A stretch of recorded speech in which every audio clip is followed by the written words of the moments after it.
Hello friends, स्वागत है आपका मेरे यूट्यूब चैनल लर्नवीटेक में। आइए बच्चों, आज हम लोग पढ़ते हैं अपने मैकेनिक्स की एक टॉपिक मोशन को। Motion and types of motion. Motion क्या, गति क्या होती है और गति कितने प्रकार की होती है, इस पर हम लोग चर्चा कर लेते हैं, थोड़ा सा जान लेते हैं, एक बेस मिल जाएगा हम लोगों को पढ़ने के लिए।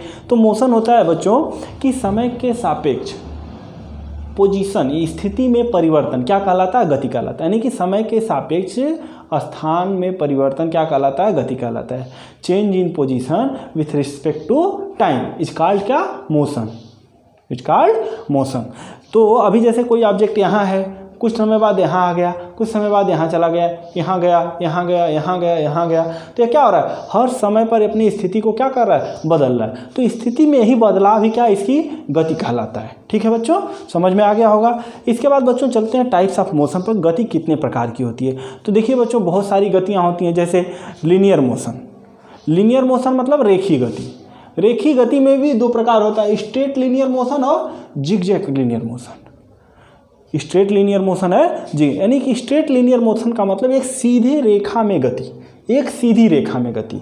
और जिगजैग लीनियर मोशन का मतलब रेखीय गति तो हो, एक रेखीय गति ही हो, लेकिन यह क्या हो, किसी वक्र पथ पर हो, यानी कि बार बार इसकी क्या हो रही है, गति की डायरेक्शन बार बार क्या हो रही है, बदल रही है।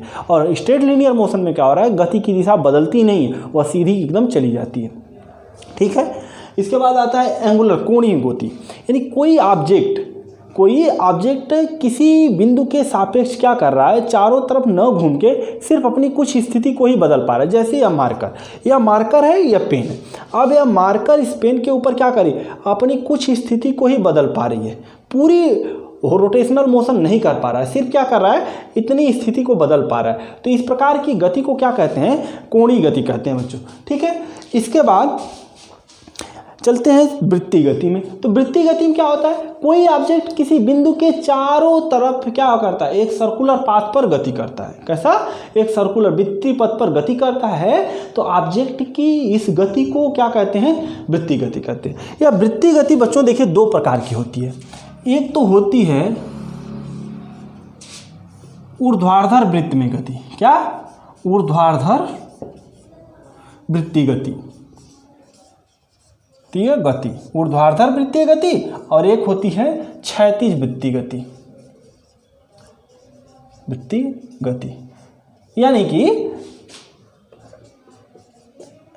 अगर कोई ऑब्जेक्ट है, वह क्या कर रहा है, कुछ इस तरह से गति कर रहा है, यानी वृत्तीय पाथ फॉलो कर रहा है, लेकिन वर्टिकल सर्कल बना रहा है। तो इस ऑब्जेक्ट की इस पाथ की गति को क्या कहते हैं, ऊर्ध्वाधर वृत्तीय गति कहते हैं। और कोई ऑब्जेक्ट है, वह क्या कर रहा है, इस तरह का पाथ कवर कर रहा है, इस तरह का सर्कुलर पाथ कवर कर रहा है, यानी कि तो इस प्रकार की गति को क्या कहते हैं, क्षैतिज वृत्तीय गति कहते हैं। ठीक है बच्चों, इस पर डिटेल में चलेंगे, अच्छे से पढ़ेंगे, सबको अच्छे से पढ़ना है, एक एक करके पढ़ेंगे, लेकिन अभी फिलहाल इसकी परिभाषा को समझ लेते हैं। ठीक है, चलिए। इसके बाद है प्रक्षेप गति, प्रोजेक्टाइल मोशन। यानी कि अगर कोई ऑब्जेक्ट हो, उसको हम क्या करें, फेंकें या प्रक्षेपित करें, और उसके द्वारा जो पथ बने वह कैसा रहे, परवलय के आकार का हो, परवलयाकार हो। तो प्रोजेक्ट की इस पथ पर गति को क्या कहते हैं, प्रक्षेप गति कहते हैं। ठीक है। यानी किसी ऑब्जेक्ट की वह गति जिसमें ऑब्जेक्ट क्या करता है, एक परवलयिक पथ पर गति करता है, तो ऑब्जेक्ट की इस गति को क्या कहते हैं, प्रक्षेप गति कहते हैं। ठीक है। आगे बढ़ते हैं, सिंपल हार्मोनिक मोशन या पीरियोडिक मोशन, सरल आवर्त गति या दोलनी गति भी इसे कहा जाता है बच्चों। ठीक है। तो यह गति क्या है बच्चों, कि अगर कोई ऑब्जेक्ट है किसी बिंदु के सापेक्ष या किसी पाथ पर बार बार अपनी गति को क्या कर रहा है, दोहरा रहा हो, क्या कर रहा हो, बार बार अपनी गति को दोहरा रहा हो, तो इसकी इस गति को क्या कहते हैं, सरल आवर्त गति या दोलनी गति भी कहते हैं। ठीक है। इसके बाद है बच्चों वाइब्रेटरी मोशन या कंपनी गति। इसमें क्या होता है कि देखिए, दोनों में अंतर बस इतना है कि इसमें क्या होता है कि ऑब्जेक्ट का जो मास होता है, वो या मास या कण होते हैं, ये क्या करते हैं, अपने प्लेस को चेंज करते रहते हैं, लेकिन पाथ को चेंज नहीं करते, उसी पाथ पर गति करते हैं। लेकिन वाइब्रेटरी मोशन में क्या होता है बच्चों, कि जो ऑब्जेक्ट का जो कण है, वो अपने जो जिस ओरिजिन पर है, जिस बिंदु पर है, उसी बिंदु पर रहता है, अपनी स्थिति को नहीं बदलता, लेकिन उसी बिंदु पर रहते हुए बस हल्का हल्का क्या करता रहता है, कंपन करता रहता है। तो उस ऑब्जेक्ट के कण की या उस ऑब्जेक्ट की इस गति को क्या कहते हैं, कंपनी गति करते हैं। यानी अपने ही स्थान पर क्या करता है, सिर्फ एनर्जी को रिलीज करता है, ऑब्जॉर्व करता है, इस तरह वाइब्रेशन होता है, कंपन होता है। ठीक है, समझ लिया इतनी चीज़ों को। अब देखिए बच्चों, जो हमारी रेखीय गति होती है, रेखीय गति के नियम होते हैं। क्या होते हैं? रेखीय गति के नियम होते हैं। तो रेखीय गति के 3 नियम होते हैं बच्चों। फर्स्ट लॉ होता है v = u ± at, ठीक है, जहां पर v क्या है? फाइनल वेलोसिटी, और u क्या है? इनिशियल वेलोसिटी, प्रारंभिक वेग और वेलोसिटी, और ए क्या है? एक्सीलरेशन, एक्सीलरेशन और रिटार्डेशन, रिटार्डेशन। अगर बच्चों ए जो है यह पॉजिटिव है, क्या है? पॉजिटिव है, तो क्या है? एक्सीलरेशन होगा। क्या होगा? एक्सीलरेशन होगा। और यही ए अगर निगेटिव है तो यहाँ पर क्या लेंगे? रिटार्डेशन लेंगे। यानी मंदन के केस में निगेटिव साइन और एक्सीलरेशन के त्वरण के संबंध में पॉजिटिव सिंबल का प्रयोग करेंगे। टी क्या है? ऑब्जेक्ट द्वारा लिया गया समय, ऑब्जेक्ट द्वारा लिया गया समय। ठीक है बच्चों, तो इतनी चीज बातें समझ में आ गई फर्स्ट लॉ से संबंधित, और इसमें उपलब्ध टर्म जो है इससे संबंधित रेखीय गति से या सरल रेखीय गति से। दूसरा होता है बच्चों s = ut ± ½ at²। बस यहाँ पर जो है s बढ़ गया क्या? दूरी या रेखीय दूरी, रेखीय दूरी। और तीसरा इक्वेशन होता है बच्चों v² = u² ± 2as। ठीक है बच्चों, तो 3 इक्वेशन हमको मिल गए किसके? स्ट्रेट लाइन मोशन के।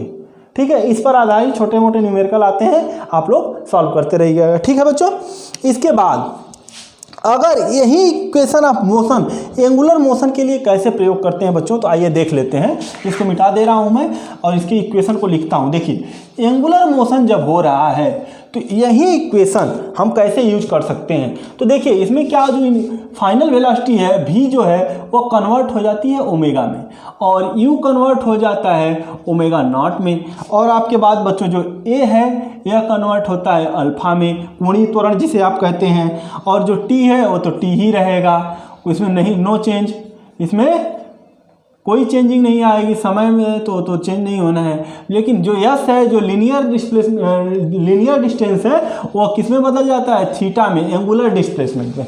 अब बाकी सब चीज़ों को उठा के इसी तरह बैठा देना है बच्चों। जैसे फर्स्ट इक्वेशन क्या बनेगा बच्चों? इस तरह के हिसाब से फर्स्ट इक्वेशन बनेगा क्या?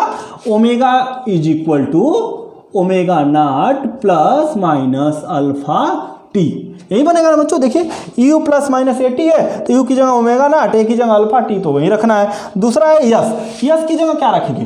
थीटा। थीटा = देखिए बच्चों, u है, इसकी जगह क्या रखेंगे? Omega naught plus into T plus minus.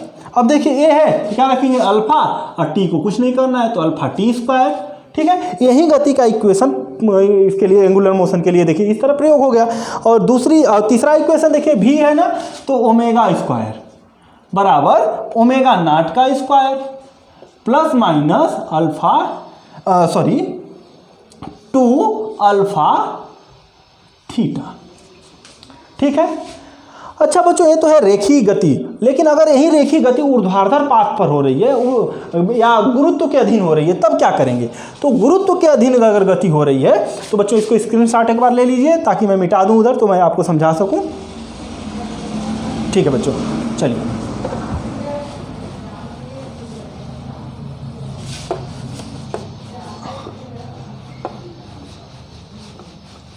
बच्चों देखिए, यही इक्वेशन ऑफ मोशन ऊर्ध्वाधर गति के लिए कैसे प्रयोग होंगे। अगर देखिए कोई ऑब्जेक्ट है, यदि कोई ऑब्जेक्ट गुरुत्व के अधीन गति कर रहा हो, गुरुत्व के अधीन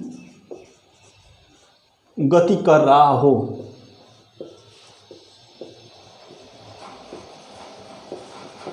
गुरुत्व के अधीन गति कर रहा हो बच्चों, इसीलिए मैं लिख के पढ़ाता हूँ, लिख देता हूँ बोर्ड पे, लिखने में सब टाइम नहीं लगता, कम लगता। तो बच्चों चलिए ठीक है, गति के अधीन गति कर रहा हो तो क्या करेंगे बच्चों, देखिए गुरुत्व के अधीन का मतलब वह वर्टिकल पाथ पे गति कर रहा हो, वर्टिकल लीनियर मोशन कर रहा है, ठीक है। तो बच्चों देखिए, तो भी जो है वह नहीं चेंज होगा, नो चेंज, भी ही रहेगा, यू ही रहेगा।